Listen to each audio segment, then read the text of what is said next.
guys, today I will be showing you my new e-lidded microfiber twist mop. So I have lots of toys around the house and this is perfect for mopping the floor. It's really easy to use and it's perfect for someone that doesn't really like getting their hands dirty, and that's someone like me because you get to hold like this part of the mop, and this really does all the work with the water, so you don't really have to get wet your hands, and it's very easy to put together. It only took me like 2 minutes to put. It also comes with an extra mop head, so it's really good for the price. And it's super soft. It soaks in lots of water, and at the end of it, it has like this almost like a harder texture, just so you can really scrub all that like the extra stickiness on the floor, and it really just takes it off. So now I'm just gonna show you how it works.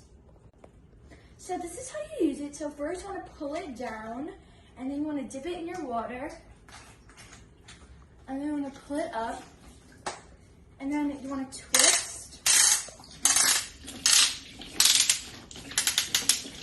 and you see all the water comes out, and then you could push it down all the way to get all the extra water. And now once it's out like this, you want to shake it kind of, and then here you go, you have a mop on the floor.